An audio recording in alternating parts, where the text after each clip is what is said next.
Welcome to Losing a Child, Always Andy's Mom. On this podcast, we journey through the devastating experience of the death of a child. Grief is seldom discussed openly in our culture, and the death of a child makes people feel even more uncomfortable. We approach the topic openly and honestly, speaking to people who have lost loved ones and experts who help care for them. Whether you are a parent experiencing loss or someone who wants to support another going through this tragedy, this podcast strives to offer hope and help.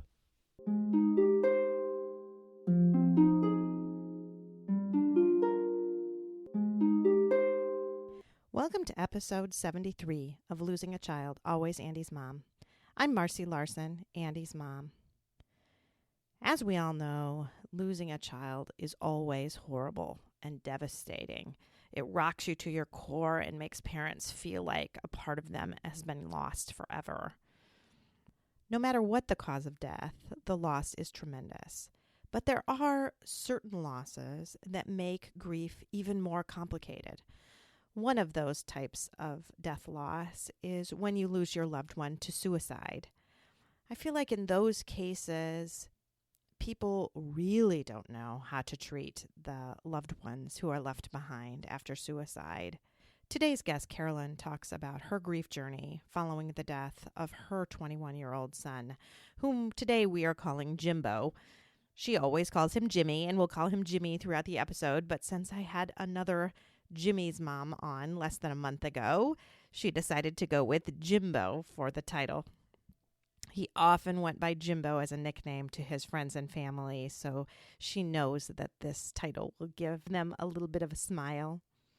Now, almost 3 years later, Carolyn is really working in her community to try to decrease suicide rates. You can't see risk for suicide from the outside. Most of Jimmy's friends certainly had no idea the struggles that he was experiencing in life. Carolyn really hopes that through increased education, she can help decrease suicide rates.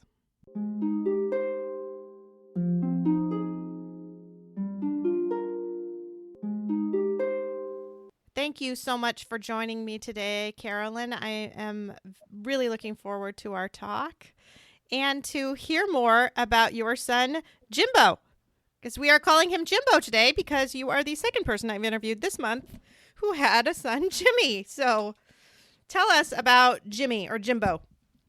Well, thank you for having me. And again, thank you for all that you're doing with these podcasts. I find them very helpful, and I'm honored to be glad. Talking to you today. So yeah, Jimmy was our third child. We have three children. Our oldest is a daughter, then a son, and then Jimmy was our youngest boy. And, he came out of the gate fun, never a dull moment, very left-handed, very artistic and creative. I always used to joke that it took us till high school to get him out of his cape. He just loved all holidays, especially Halloween, Christmas, very lively.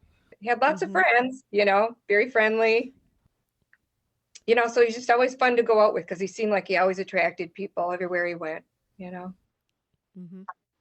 What were the age differences between your kids? Jimmy was being the youngest. There was 7 years between Jimmy and Mike, and then 9 years between Jimmy and Jackie, who's our oldest daughter. Oh, so he has a little bit of a tag along, wasn't he? He was a tag along, but just like they always said, and my oldest son reminded me this week, it was just always so fun to come home and be with Jimmy, Mm-hmm. So. Oh, yeah. I see those all the time as a pediatrician. The ones that are quite a bit younger, I have a tendency to be spoiled a little bit sometimes by those older siblings. They can be the problem. Mm-hmm. I know, and he was really.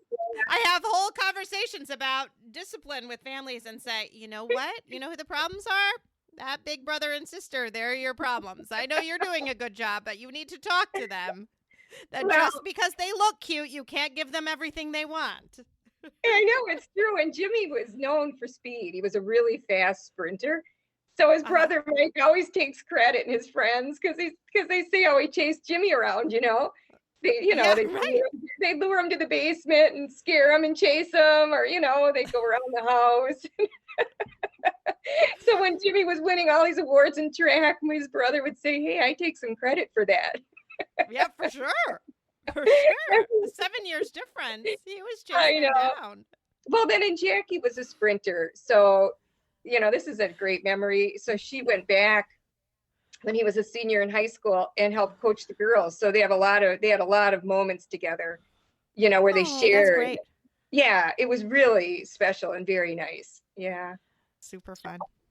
Yeah. He was very athletic. When we realized he was going to be athletic, we had no idea. And I remember he, played in a football game and he ran a 95-yard touchdown. And Pete and I, my husband and I, just looked at each other and we're like, "Was that Jimmy?" We just started laughing because we're like, Isn't that funny when that happens? Yeah. I have to say, so, at the very end of my podcast, there's always that solo of Andy singing. Yeah. And he's singing the last verse to Away in the Manger. And I knew he had a good voice. I mean, I knew he did, right? We had put him in the choir. That was like his third or fourth year in the choir. But he hadn't really sung a solo like that before. So I knew he was given this solo. And so I'm sitting there at the rehearsal that night. And Andy gets up, that he's going to sing the solo.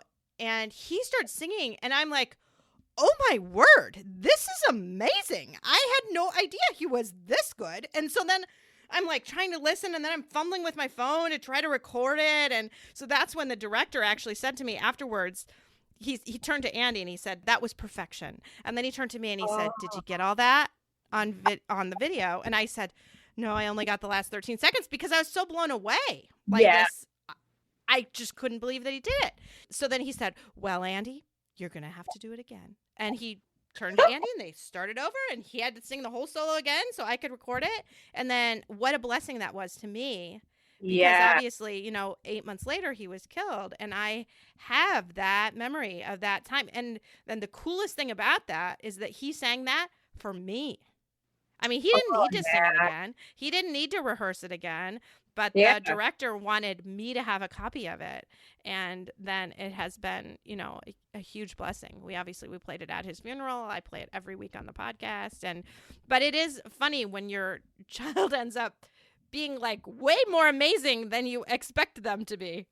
Yeah, all three of the kids are like that. I mean, I know they are, but Jimmy would just sometimes blow us away, and then again, when his speed showed up, we go, "Where'd this come from?" He can really run, Oh, yeah. I know. And we have those recorded too. We have lots of recordings.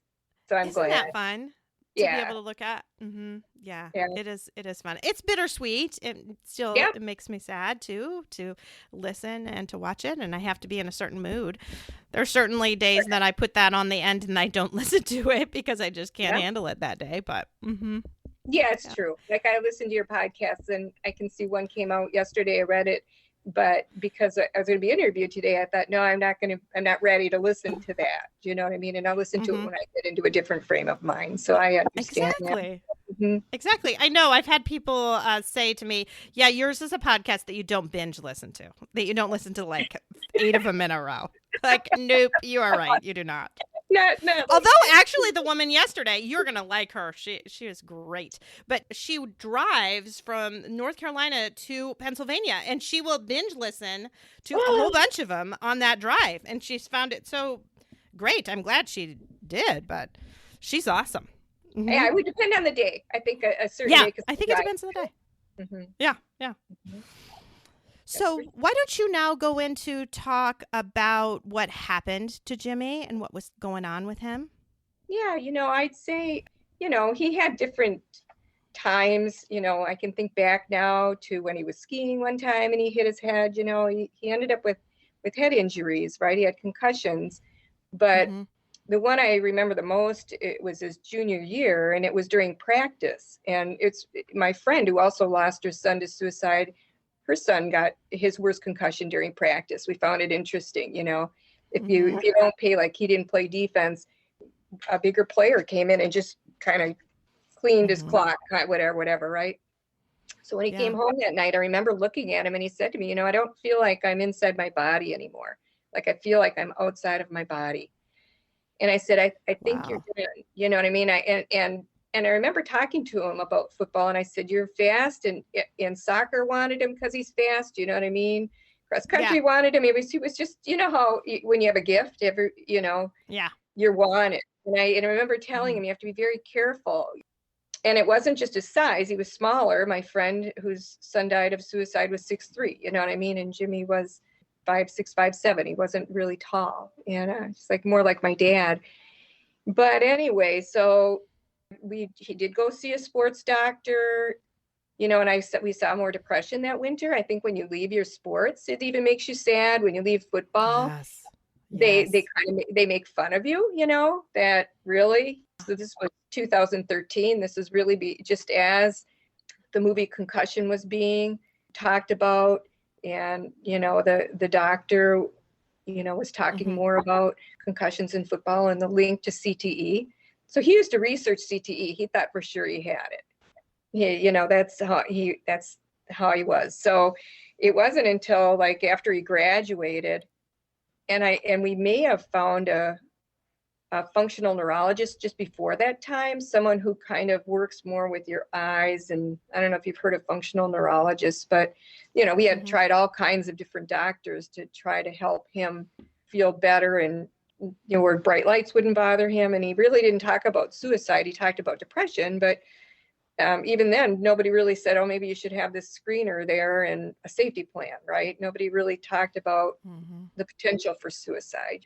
Yeah. And then he was, you know, down enough that we had him, you know, we knew he had some suicidal thoughts, and we had him go into the hospital for a little while. But even in the hospital, they just give you like an antidepressant. There isn't really any talking about it.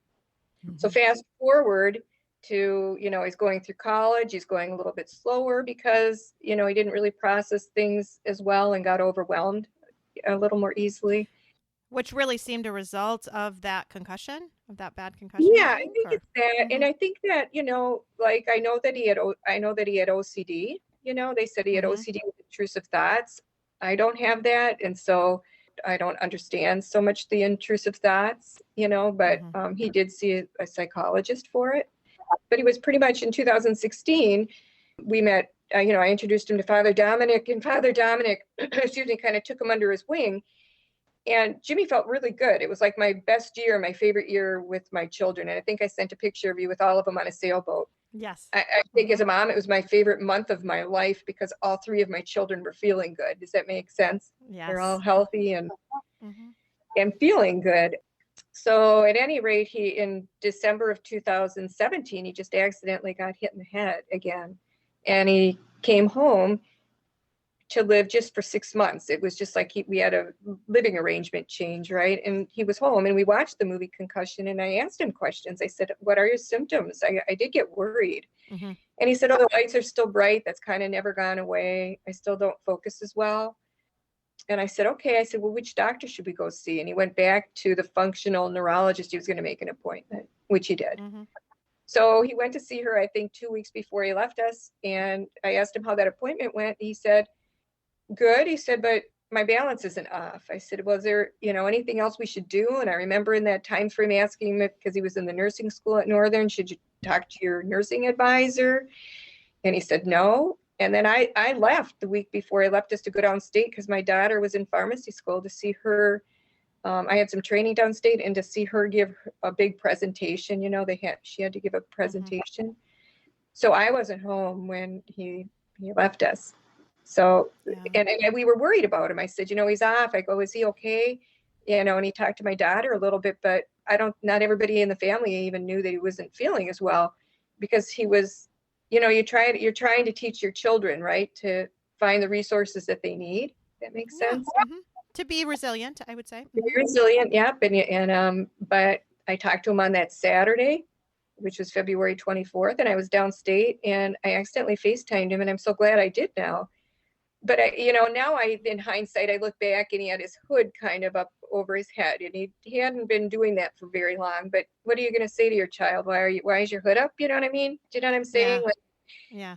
You know, do you want him to be that self-conscious that you know what I mean? Well, they have their hood on. Yeah, right. He's going to be gone tomorrow. You know what I mean? How do you link that?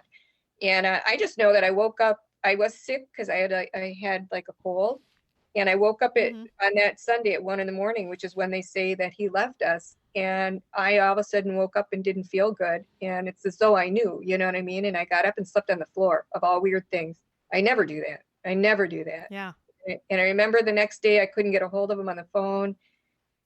And I told my husband that. I said, I can't get a hold of Jimmy. And then he wasn't able to reach him. We went to lunch, but I was sad. I don't know how to explain it, but I had a sad lunch and I didn't know, you know what I mean? But I knew. Yeah. Yeah. Somehow I knew. And I drove 8 hours home, from Lower Michigan up to the UP. And I stopped to take a picture because I take pictures. And I overlooked Marquette and I said, wow, is it ever sad looking today? So in the meantime, my husband already Wow. knew. He had left the house. It only happened a quarter of a mile away. He went to his thinking spot. Oh, is that what he did? Mm-hmm. Yeah, and for me, he was on this 90-day challenge of eating better and not drinking. And so when I left, I remember assessing it and going, you know what? He's engaged with people. He's interacting. Yeah. He's out. He's not drinking. That's a risk factor for anything, bad. Sure. Well, he went out and bought some whiskey, which I don't drink, but he bought some that night. And then I think that's what brought, then all inhibitions were gone, right? You know what I mean? It's, and then he just made a spontaneous kind of decision there when he was not in his right mind. And Right. And so I wrote what happened on a piece of paper, an 8.5 by 11 piece of paper, right? And I put it in a frame for the funeral because I said to my children, they go, why are you putting this out here? I said, I can't tell this story 100 times. It was the second biggest funeral in our area at our church at St. Peter Cathedral ever, right? He really touched a lot of people, and it wasn't just our family, you know what I mean? It broke a lot of people's hearts, not just mine, and I would imagine you saw that with your son, Oh, for sure. Mm-hmm. Yeah, you have this feeling. And I remember thinking on my drive home, you know what, maybe we need to bring him somewhere else, like U of M, right? Maybe we need to go to the concussion center. And I was a day late, you know what I mean? Which is even sadder because I'll always feel like I missed it, you know what I mean? Like you were thinking about it, but yeah. Mm-hmm. And then I asked him, like I said, and then even with the nursing school, one professor stopped teaching after Jimmy left us because she deals with head injuries and concussions and mental health and said there's not enough in this area. And I was one person away from her, you know what I mean? Because I remember saying, don't you think we should tell your advisor? And he's 21, going on 22. So at that age, you can't do everything for them anymore. Like if they're 16, right? You're going to say, well, how about this? I know that you might be not comfortable, but I'm your parent and I really advise this, right? It's a huge difference. Once they pass 18, you just really lose so much ability to be able to help. Yeah. Because I deal with a lot of parents too. And this COVID pandemic has brought about so much anxiety and depression. And I have had more than one of my patients attempt suicide in the past couple of months here. And that's been just horrible, obviously, for the parents to go through. Fortunately, they have survived, but it's just so hard. And it's been especially hard for those parents I have who have 17-year-olds because they feel like the clock is ticking. And as soon as they hit that 18th birthday, they kind of lose all ability to be able to control what's going on, Right. Well, then what happened is I think it was 2 months, and it was April of 2018, and I was, how I don't know if you can relate to this. I'm having my coffee and I'm crying, it's only 2 months and I'm having a moment and I just have to look on the computer and I look up zero suicide.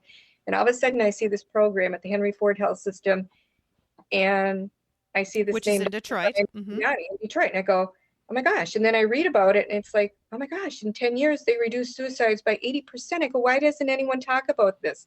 All you ever hear is that they're going to do it if they want to, right? You can't stop it. You hear all this negative, or someone dies and you don't hear the whole story. And then they have to do something in their name. And they tell them to call the suicide hotline, which is a great resource, but it's one, right? It wasn't going to get us where we needed to go with Jimmy. So I just reached out and I got to their hospital, who then sent me to their media department. And I said my name and what had happened and said, please call me. And Dr. Amadani called me, of all things. I was in the field working one day and I couldn't even believe that he called me. When I told him about Jimmy, he said, oh yeah, there's a good chance that this could have helped him, right? And I said, well, we have to get this message out. And so I said, if I can, if we can raise the money, would you would you be willing to come up and speak? And he told me that he does this and goes around the country, right?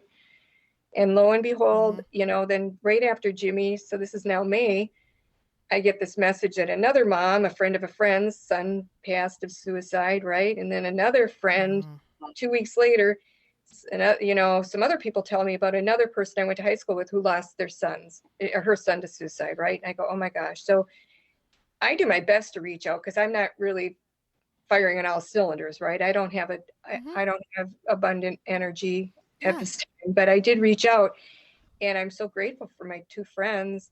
And then another teacher that joined us who has a daughter that's younger that has anxiety, but she was a retired special ed teacher. And between the four of us, we were able to raise enough money to get Dr. Amadani up to our area twice. Wow. And he spoke with the hospital staff. He spoke with social workers. He spoke at our church because Northern was doing renovations. And in that time frame, what's interesting is how many people told me they had a family member or someone that had attempted to take their life, right? So I did see a lot of those faces show up to find out what can they do, right?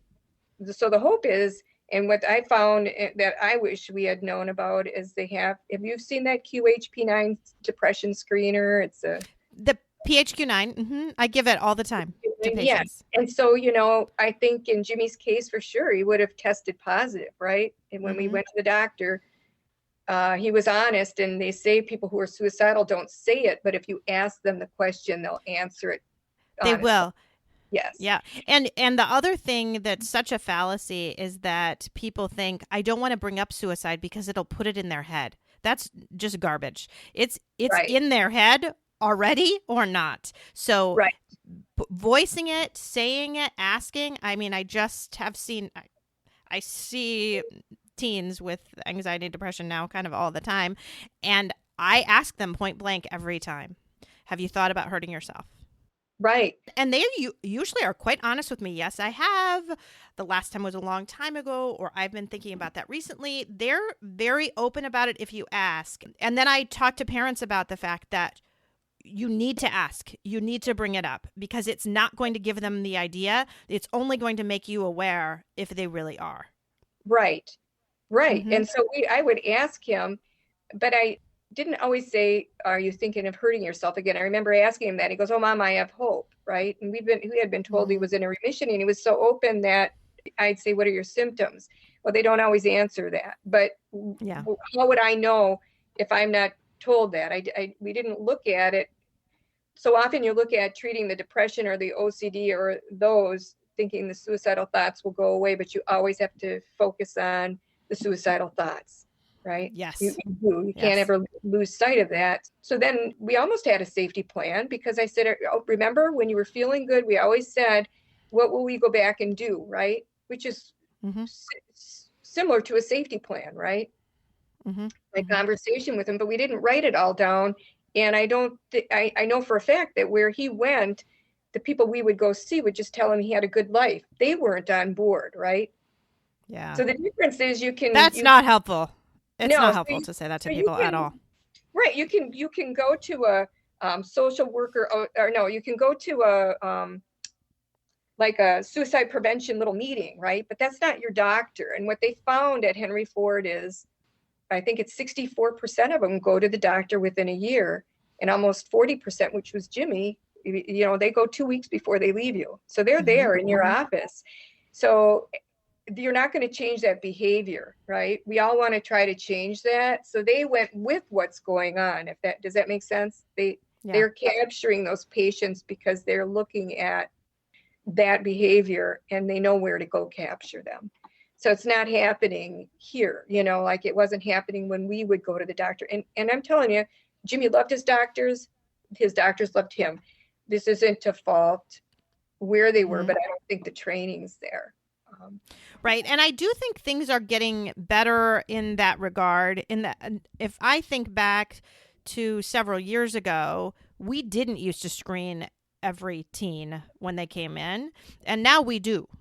Right. We do. So we do a PHQ-2 is what we were doing, and now we do a PHQ-4 actually. So it says 2 depression questions and 2 anxiety questions that we ask. Yep. And then Yep. if either of those are positive, then we will go on and give that PHQ-9, which you said is a depression screening, or what's called a GAD-7, which is an anxiety screening, just to be able to kind of see where they are and intervene earlier. Because there are definitely kids that we have picked up that we wouldn't have picked up. And there are Right. some kids that we pick up whose parents didn't know. I mean, most of the time when you say this came back positive, I usually say this came back positive. Does that surprise you? You know, because just to see what kind of insight they may have had. And most of the time it's no, that doesn't surprise me. I've been a little worried. And then we can start the conversation. But occasionally you get someone who is totally blown away. They had no idea. Mm-hmm. So when you do know, though, and in our case, we did know he had, years ago that he had suicidal thoughts. That's when you go through the safety plan with a family, right? You do. And you that never goes away. And then you also, when you talk about cognitive behavioral therapy, prayer and meditation were really good for Jimmy. Well, why? I didn't really link it. I don't talk in those terms, right? We just knew we went out of our way for him to either work at, he was at the Catholic campus ministry, but sometimes he'd go work at the Methodist, Bible camp. He liked all religions. But this was very, very good for him. But little did we know that was his form of cognitive behavioral therapy, right? Sure. And so you kind of have to link that information, and everybody's different. Maybe someone, is going to go more to music, or your son saying, right? Mm-hmm. That's all positive. You'd have positive music going in, and then it's just the continuum of care, right? That you can go back in, and your social worker or doctor would sit and go look through, how is your safety plan, right? How are these working for you? How is this? And you make adjustments based on not just an antidepressant, but you'd look at the cognitive behavioral therapy and your safety plan, right? And make sure everybody's on board. And so now it seems hindsight's 2020. And that's what I wrote to you. I said, I just have these moments. I just feel such guilt, right? Because now I have all the answers, and I'm like a day late and a dollar short, right? Yeah, that's hard. It's very painful. So you wanted to talk about some kind of 4 step, not 4 steps. What was it that you said? Oh, those 4 steps that I mentioned. It's the P9 screener, right? And then it's your safety plan, and then it's the cognitive behavioral therapy, and a continuum of care. So if you look and approach anyone who's down in this pandemic, which is a lot of people, those look toward those 4 areas instead of just one, and approach it from, like you said, are you thinking of hurting yourself, or do you have suicidal thoughts? And not, oh, you have such a good life and things are going to get better, right? So those were the things that we wish we had known. Yeah. And then I identify with you and many that have been on your podcast. When you lose a child, it is hard, and the grief is different. But I don't think my grief with the way Jimmy left us is any different than the grief of some other parent that lost a child in a different way. But yet sometimes you're told, talk about that. I think how that has been for you, and how you maybe are treated a little differently than me, for example. You are, for sure. So it could be a cancer death or an accident. Both are unexpected. Both are viewed that the person had, especially if they had no, it was an accident not by their hands. You know what I mean? The cancer is not by their hands. But then they'll look at suicide and say, wow, they made that decision and by their own hand. It's very different. It's very judgmental. I don't think they realize that most suicidal patients, or almost all, don't really want to die, and they'll tell you that if they survive, they'll usually thank people that they didn't go. So there's a misunderstanding about suicide, and there really is. Will they make it to heaven? Right? You hear, are they going to make it to heaven? Of course they will. Because they aren't in the right. They are not in their right mind. They are not. When they leave. So it's a very horrifying area to be in and very overwhelming to even climb out of when you kind of are at the bottom of the way a child could die. You're at the bottom of the heap. You know what I mean? You're at the right. And people kind of act like you are too. Well, even grief, the resources I found were difficult, like you do. There was nothing. Yeah. There was really. It's really hard because this is out of order, right? You're not supposed to outlive your children. You know how you said they have made the decision to end their life. Right. Well, they really didn't have the correct state of mind to make a decision at all, right? So it really wasn't a decision so much because everything going on in your head is so fumbled, right? They're just not thinking clearly at all. So to have people even say, well, they made that decision. Well, yes and no, not really, because the thoughts are so just destructive that they're not even really their own thoughts then at that point in time, right? They're not thinking in this kind of logical way, because if they were, they would think about the outcome. And they would think about, wow, this would really hurt my family. This would really hurt mom and dad. But that's not how they're thinking. At that moment in time, it's like that pain is so great. And they think, oh, I'm ruining everybody's life. I'm making other people worse because they're all worried about me. It would be better off if I weren't here anymore. But those aren't logical thoughts. So I just don't think they are really in a place that they're making a decision even. So that, anyway, yeah. Oh yeah, I appreciate you saying that, because I've talked to other people who have lost family members to suicide, and their thought process is, oh, they made that decision, and I said, don't you think these four, what do you think of these 4 points that I went through, right? The screener and the safety plan and the cognitive behavioral therapy and continuum of care, would that have changed anything? And I think it's so painful, they're unable to go look at that, right? Mm-hmm. When you realize that something's out there that's been working and you didn't find it. Yeah. But I know someone who survived a connective tissue cancer. She's still a 5-year survivor in her 50s. And she was told that not to have surgery. And I know a young man that just died from it, that, not surgery, but treatment, right? She's changed her diet. So, when I looked at, we're all looking for solutions, right? And you don't always get them. I heard you say 10 seconds later, that accident probably wouldn't have happened, right? Everybody goes through the what ifs. You have something, it's because I know it, then, I think in our group, we're happy we shared it, even though I think there are only a couple of resources in our area doing this, but it's better than no start at all, right? It's a marathon, not a sprint. So what's happening up there around you now with regards to this? The screenings, just like you mentioned, that screening is going on.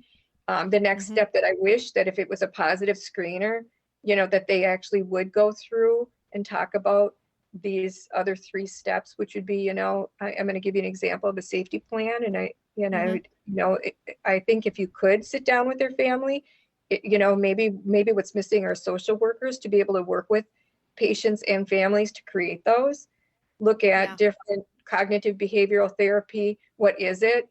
And what would possibly work for different patients, right? Because you can get a lot, on your own if you know where to go, right? For types of cognitive behavioral therapy, and then just follow up visits, right? Back continuum of care, meaning come back, let's tweak this, we can work together, but not to lose sight of your goal, right? So it makes it more manageable to work on. Talk about that program that this doctor did he found it? Yeah, you know what? It was actually this Dr. Catherine Frank who was the lead, and he works in that program also, but he's the one who goes around the country and talks about it to different people. Okay. As far as this goes. And they've had an 80% reduction in suicides, and now it's been almost 20 years. And they have different statistics again that state how many, I think it's, what did I say, 64% of those people who attempt suicide, they visit the doctor within a year. So their program's very successful. Very good. So talk about these friends of yours and how they have been a support for you, because I think that's really huge when you have a community like that to be able to help you. Yeah, you know what? It's been very bittersweet for all of us to get together, but it's been, I think it was just very God-led, everything fell into place. The money fell into place. We worked together very well. I offered them the opportunity to work on it. And I know it was real recent for us, but all three of us, but who had lost sons, but I think that we all agree that we had the best information right away. It's a friendship that is unlike any other, Yeah. It's just very different because it's very loving. They feel more like sisters in a way. We can reach out to each other and talk about the pain, or where we're at and lift each other up. We've been careful because we're all very different about how we grieve, but we focused on resources, and we created a grief support group for a while, for at least a half year. And we helped get better books in our library so people could search for grief and more updated books. And we would give out books to people and share them and share with each other. And, we had different people who had losses. So it's a very strong friendship, and I am very grateful and thankful for them because I know that I wouldn't be where I am today without those friends. It's really tremendous. I can't even emphasize enough how helpful that is, because your own friends and family are wanting to help you, certainly, but they're not in the same place that you are. And to have another mom, in our case, that is living that same thing is tremendously helpful.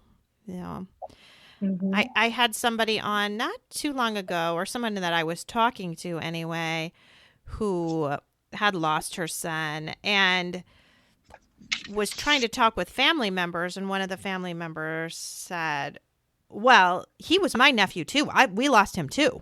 And that is not the same. And I know that the loss of a nephew is certainly a challenge and really hard, but it's not the exact same. So to compare grief amongst different family members, that they're all exactly the same, they're really not. So if you can find someone that feels like it's closer, it can be a huge help.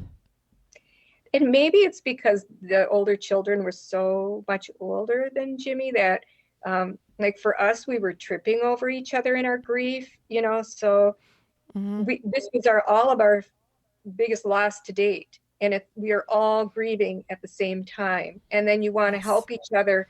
And it's almost a nightmare. I don't even know any other word than it's a grief nightmare at some point. So my friend who had lost a son sent me something on Spark of Life, a grief retreat. And I said, I think I have to go. And of course, the family members go, oh, I'll support you. Yeah. I go, right. Okay. Thank you. Yeah, we went to Colorado, and it was a very painful, intense weekend. But it was such an eye-opener. And my children will say to me, I know it's painful because you're Jimmy's mom, but it's as painful for us. Mm-hmm. So it was interesting. And we all talked about how we grieve, so that I think we were able to navigate and help each other better. That's great. Yes, because it was really hard. And now we do talk about that was our biggest loss to date. We all understand that no one's grief is more important than the others, more painful than the others. They're not going to understand me as much because I gave birth. So there's, the difference in my connection, but I'm not always going to understand, he wasn't my sibling, you know what I mean? So right. Right. And your sibling, you do kind of expect that you are going to grow old with them and that they will be there forever. Right? Yeah.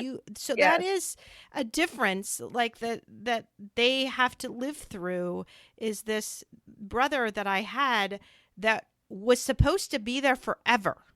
Right? We were supposed to lose mom and dad and grandpa and grandma and all these other people we were supposed to lose, but Jimmy should have still been there.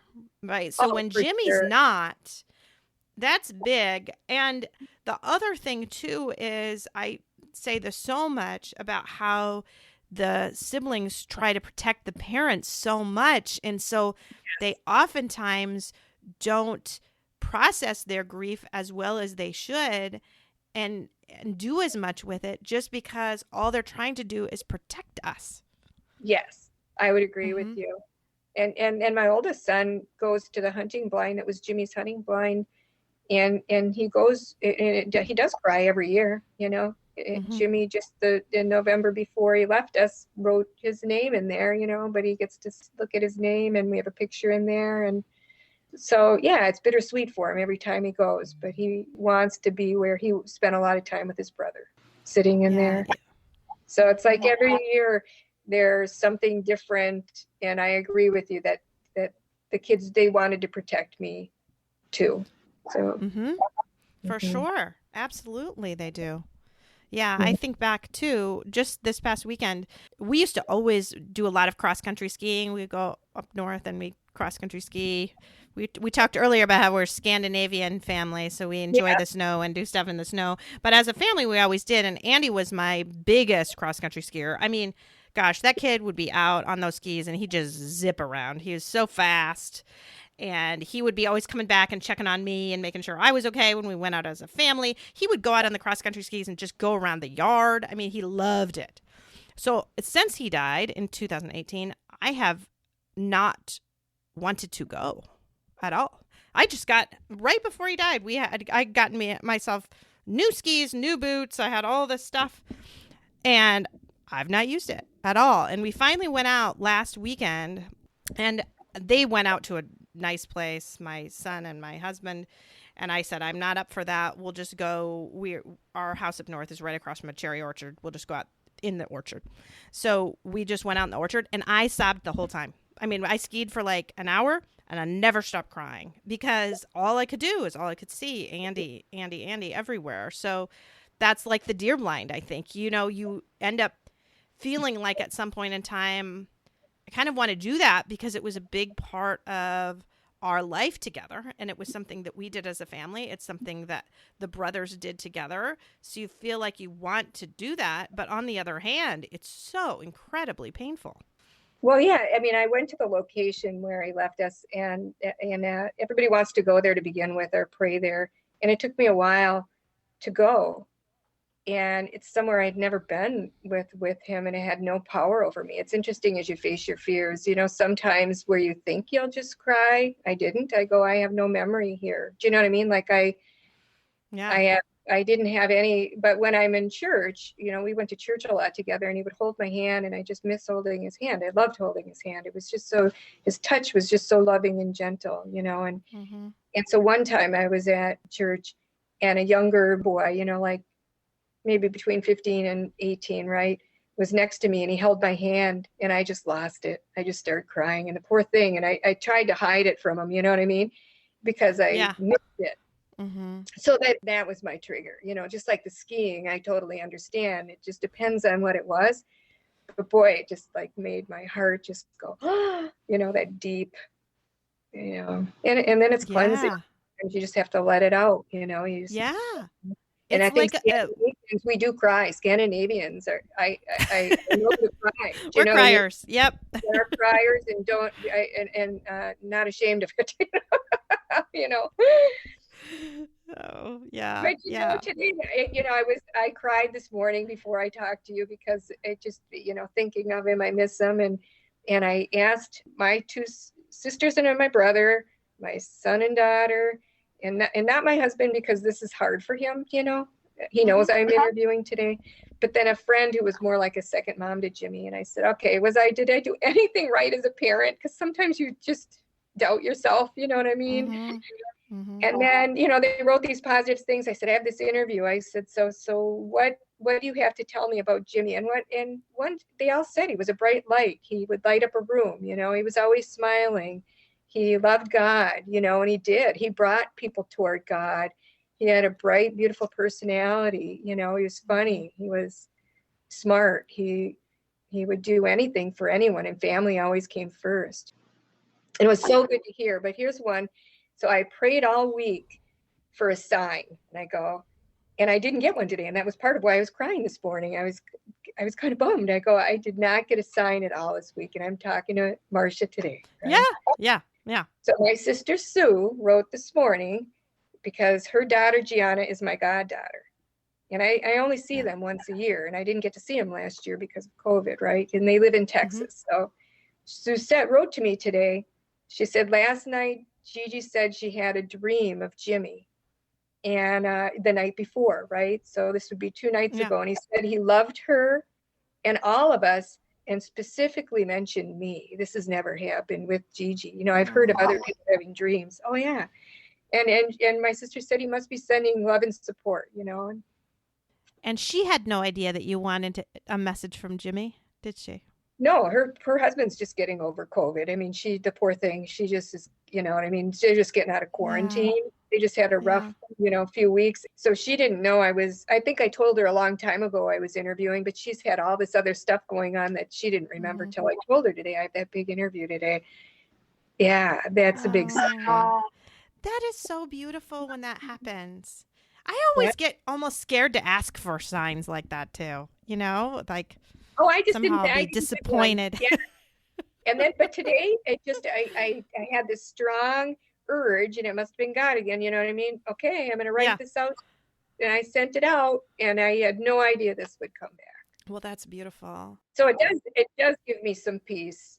Oh, for sure. And I love how you talked about Jimmy being such a light to others, because that is not what people think about when they think about people who die by suicide, right? You don't think about them being these amazing light-filled people, like drawing people to God and making people's lives happier. So I just think that's awesome for you to really emphasize and talk about, and have people realize that those are just bad stereotypes, that people who die by suicide are just down all the time and not, you know what I'm saying? You can't just say be resilient, but be resilient. Be resilient in those 4 points that I mentioned. Go back to your screener, be honest and open. And Jimmy was a talker and open, but when you go to the doctor and then they say, I don't know why you feel that way, you have a good life, well, then you don't talk anymore, do you? No, you would never. I can't even imagine anyone saying that. I really can't. It's so horrifying to me. Yeah, and he said to a friend, you know, I've had depression. And his friend said right away, well, you haven't tried to hurt yourself, have you? And because it is scary. So I'm just telling you that then you do stop talking again, right? Yes. When you say it in that negative way too, you haven't done that yet, have you? Right. It's very accusatory, and the natural instinct is to always say no in that case. Right. I think he had a friend that was more suicidal, that has had some mental issues. And he goes, you know, I'm kind of like this friend. He said to me one time, I go, well, like how, right? And then he didn't say. And now that I look back, I think in his own way, the thoughts didn't go away, but he didn't want to admit that they didn't go away. And then you start comparing yourself to others and saying, well, you know what? I'm not as bad as so-and-so, so I really shouldn't even be thinking this. And so then you just go to, I shouldn't be thinking this way, even though you still are. One does not have anything to do with the other, whether you should be doing something or whether you are. Oh, yeah. He just told a younger high school person that, you know, a little bit about his, you know, depression or his concussions. And this person told him he was weak. It was really a strange thing, you know? So I think sometimes our society, you know, when I pieced it back, and then, you know, it's back to, I think I said this phrase, Father, forgive them, for they know not what they do, right? Exactly. I pray to forgive myself for not getting him, that, you know, learning about the Henry Ford health system, right? That's the one I would have had to find out of all of them to me. Mm-hmm. But I also pray I've forgiven a lot of people, and it feels good to forgive them rather than, I don't have the energy to hang on to that. I can't carry it because Well, I appreciate learning today just more about writing out a plan, because I do feel like I don't probably do that the best. So when I see these kids, I definitely ask them about them. I talk about it. I screen them. We talk about the importance of therapy, but I've never once had anybody write down a plan. Right. And Right. I think that's going to change for me now. I think that will be a new thing Well, that I will add. and I Mm-hmm. think that the parents should, the family should be involved, because everybody, Jimmy had so much support. Everybody would have tried to help him, Mm-hmm. Mm-hmm. because we're not talking about someone who wasn't engaged or didn't have support. I mean, not many go and leave us and they don't have all of the support. So I'm glad you're going to do that. And then maybe they can create something. What is cognitive behavioral therapy is, and what are some examples that you can do, right?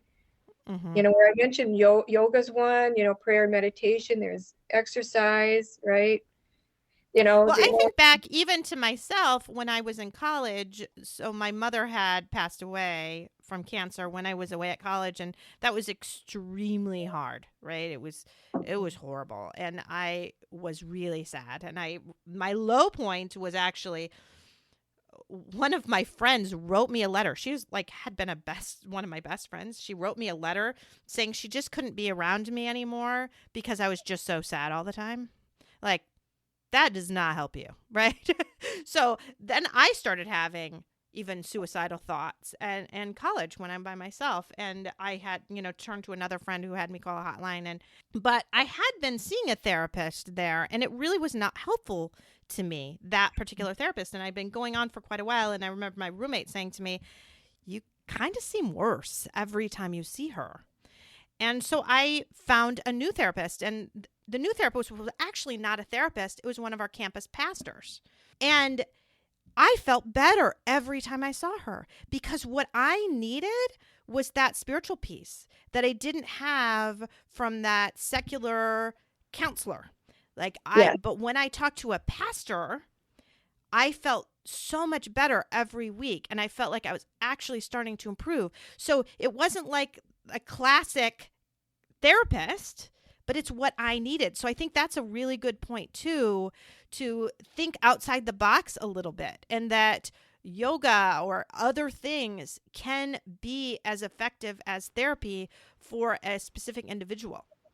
Right. And I lost my brother in college too. My freshman year in college, my brother passed away, and it was really hard on our family. And my sister and I would sing a lot together. We used to sing Lean on Me by Bill Withers and other songs, at times.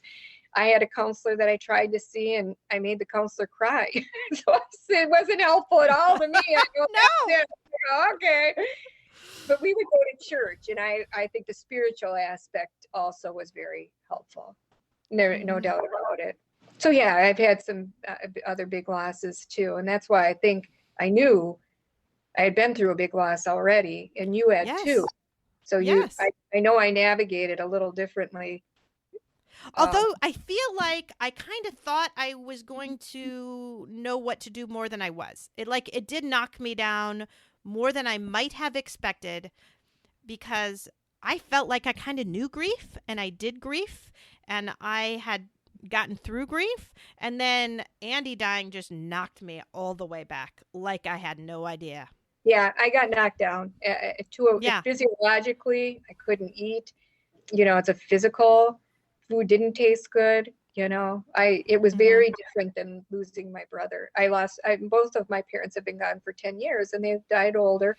That was still sad, but nothing like losing a son. This was very, very, very different. Very different and harder, for sure. Oh, yeah, for sure, harder. Yes. But that's why I think we've talked about earlier about how everyone's grief is so unique, and so you really can't compare those things, and they're all horrible, but they're unique. So that's why it's nice if you can find someone who's experiencing something similar to be able to reach out to them. And that's why even siblings who have lost, if you've lost your brother, finding someone else who's lost their brother or their sister can be helpful to you as well, just to be able to kind of have people who've been in those shoes.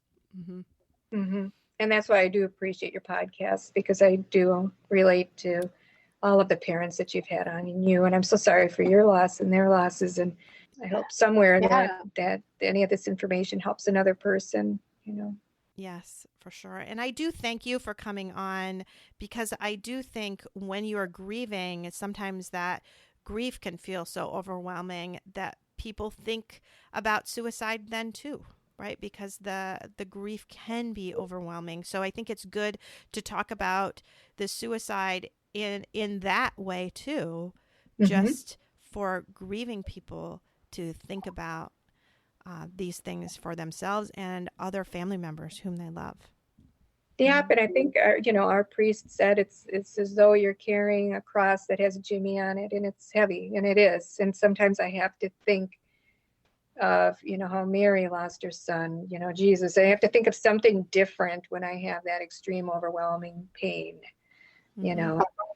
to say, but I can carry it, Yeah, it's heavy. See, my little Sisu earrings, we focus on Sisu, and it's a Finnish term that means one who has perseverance and fortitude and grit, and one who has guts, so it's nice. I think I need to get myself some of those. Yeah. I like it.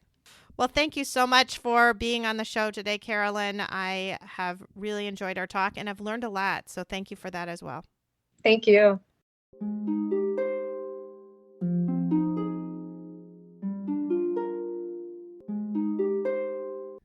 Thanks for listening to Losing a Child, Always Andy's Mom.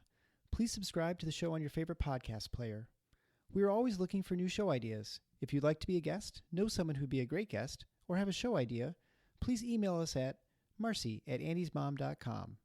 Be sure to visit the webpage, andysmom.com, for more content, including Marcy's blog.